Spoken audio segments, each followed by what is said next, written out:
New combat, next update, or caves? I think it's one of those two. Let's talk about new combat today. Hey there guys, Skippy here for Skippy 6 Gaming. Guys, coming to you, this is my Let's Play. Actually, we're hanging out on the Let's Play. We're going to do a kind of news update talk.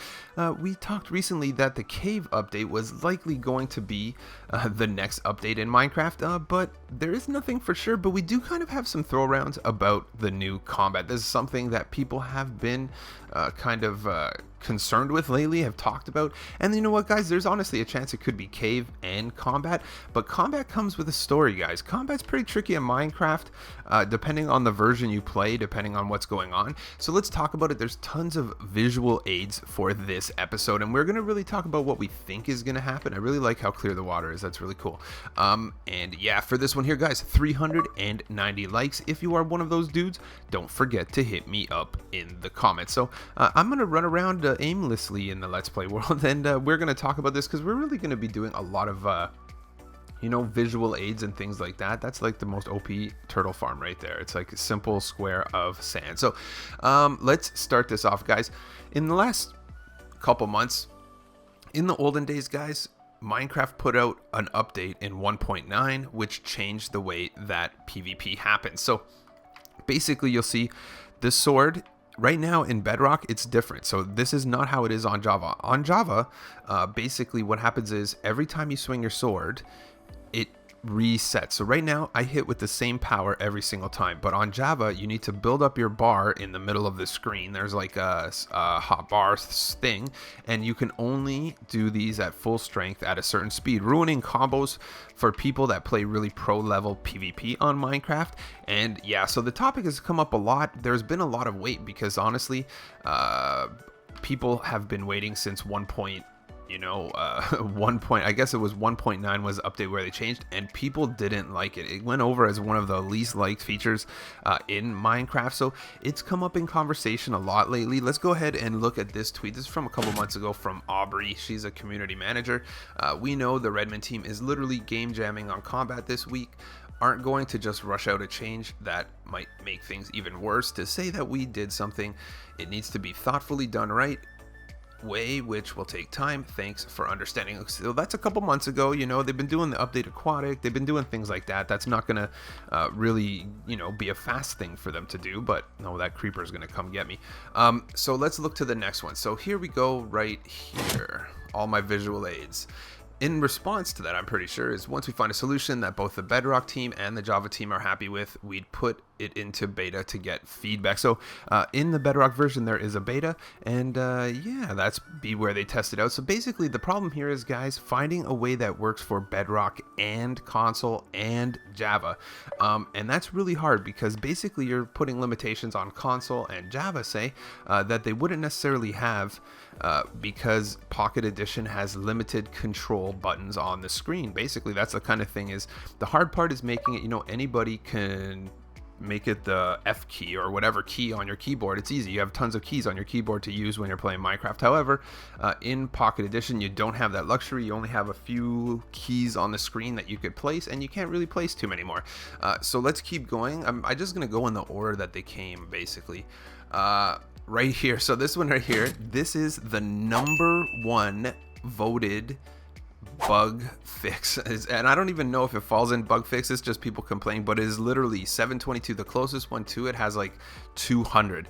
Add an option for legacy combat 1.8 and below. Many people, including myself, prefer the old combat. Adding a toggle for it would help players choose how they play. So that seems like a little bit of a band-aid. I know they know that people want it changed. It's a #1 voted up thing in the whole feedback section, and they want it to be as easy as say like a toggle right here. Go into settings, old combat, new combat. I don't think it works that easy. That's something pretty specific, and it's not as easy to just change like that. So let's keep going down. So a lot of people are going to ask, this right here is a good example, is let's go right here. So right here we have Tanner. This is Tanner Pearson, I believe. He's a Minecraft dev of some sort, always active on Twitter. And then, this is a few months back, actually. He really did go in the community. He's like, hey, what are we gonna do about combat? You know, tell me what you guys want, what you think. I have some ideas, you guys have some ideas, let me know. And bang, he wrote this whole kind of thesis. I don't know, I think thesis is a good word, and we're gonna go over it. So did something just attack me? I hope nothing's attacking me. So Minecraft combat, my take on what I would do for combat. I would try to keep it simple, to learn to have intricacies that advanced player can take advantage of. Basically, that's the goal, right? What they did was make it super simple. So if you're a skilled player and you know how to strafe and you have all those skills, they're really not really relevant anymore, because you have to wait for your sword to charge over and over, and kind of takes the fast action away. Have two types of attack: fast and heavy. Heavy attacks parry fast attacks, negating the damage from that attack. Fast attacks are performed by a left click. They do 0.25 times damage per hit, and there's a cap on CPS of 20. Heavy attacks are performed by holding down the left click and charging up the attack. I think that's similar. If you play Elder Scrolls Online on console, it's very similar. You hold the button for the heavy attack, and yeah, almost exactly like Elder Scrolls. When the button is released, the direction you are moving changes the attack pattern. Heavy attacks do 1 to 2.5 damage based on the type. Forward is a lunge attack. Backward is a vertical sweep that does more knockback than damage. Strafing gives a sweeping attack that can hit multiple foes. If you're not familiar, sweeping is on Java. So basically, if you were to do this, but if you were to crouch when you swept your sword, you would be able to hit multiple mobs at once. Again, we're on console edition, so we don't have that, or on Bedrock edition anyway. Either one of those don't have that.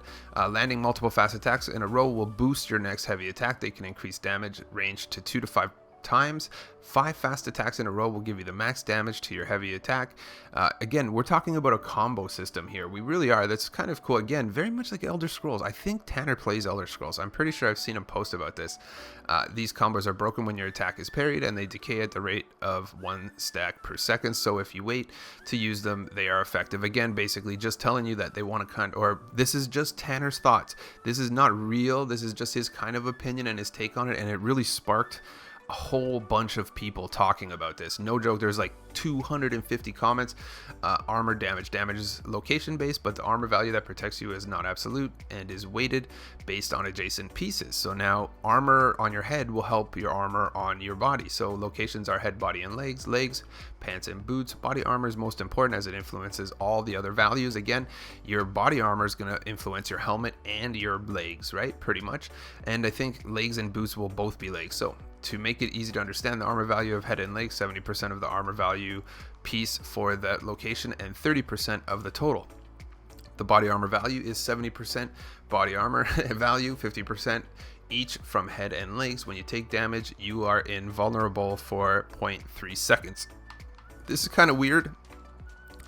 I'm not sure how that works. I think invulnerable. I'm thinking that, what's this? Oh, some free wool. No, my inventory's full. So yeah, it's a pretty good, unique way to look at it. Let's go on to this guy right here. Weapons, tools, sword, melee damage does average damage to armor and health. Axe, melee weapon, does more damage to health than armor, useful against unarmored or lightly armored foes.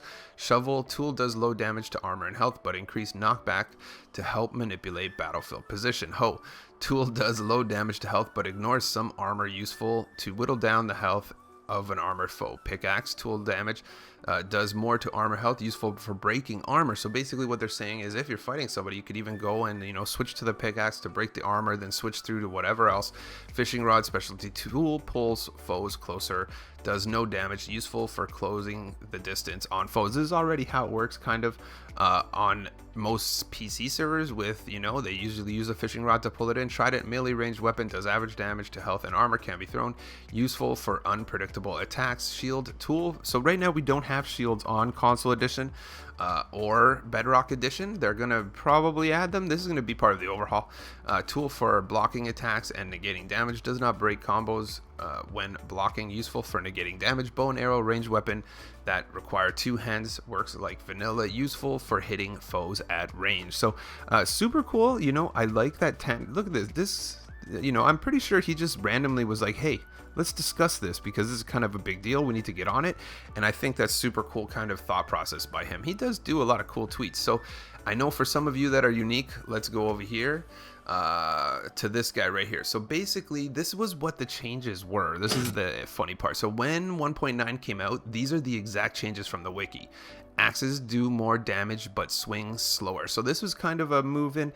Axes used to be pretty much useless. Now some people use axes during PvP, but they can't swing as fast. Weapon damage is now dependent on attack strength bar that is depleted when a player swings and regenerates over time. The more the bar is filled, the more damage a player will do. That's again basically stopping you from spamming and making you have to time your strikes exactly. This is when they added shields. So